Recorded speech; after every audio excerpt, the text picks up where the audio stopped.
The House Quad Committee has the police colonel cited in contempt in House detention after weeks of evading summons to appear in the hearings.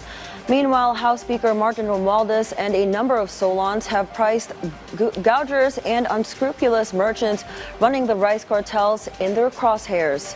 Our Melalis Morris fills us in with the rest.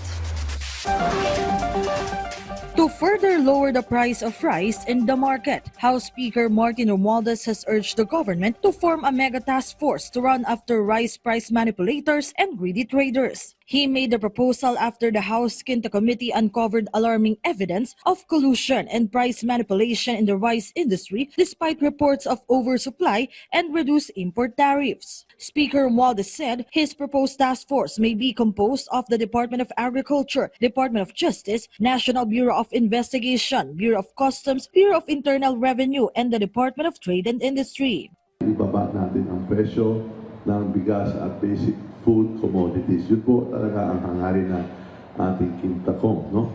This is why we're going to move forward. In fact, there will be hearings and briefings this week.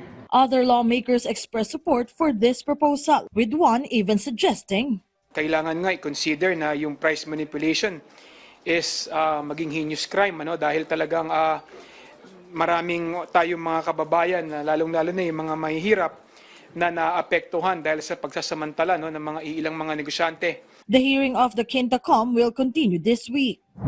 Meanwhile, update from the separate House Quad Committee, its lead chair Congressman Robert Ace Barbers reported that Police Colonel Hector Grijaldo, who had been previously cited in contempt due to repeated absences from their hearings, is now detained at the House Detention Facility. We asked the assistance of the Philippine National Police at saka ang ating House Sergeant-at-Arms to implement the contempt order and arrest and detain si Colonel Grijaldo since December 14 pa siya nandito. Apart from the hearing, several important resolutions were also filed by some lawmakers, like House Committee on Senior Citizens Chair Rodolfo Ordanes, who called for the conduct of an investigation into certain ride-hailing and food delivery apps that allegedly failed to implement the mandatory discounts for senior citizens and PWDs. Ayon sa batas, 20% discount at VAT exempt. Pero yan ay pinapasa nila sa mga drivers. Itong mga kumpanya na to ay mali ang ginagawa. Meanwhile, in a separate proposal by One Rider Party List Representative Bonifacio Busita, he is pushing for the welfare of drivers against the alleged harm brought about by the Land Transportation Office's point system. Sila po ay nagpapataw ng demerits sa bawat paglabag ng mga motorista.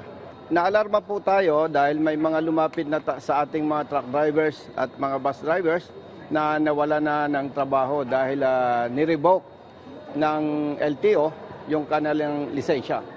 Melalis Moras from the National TV Network for New and Better Philippines.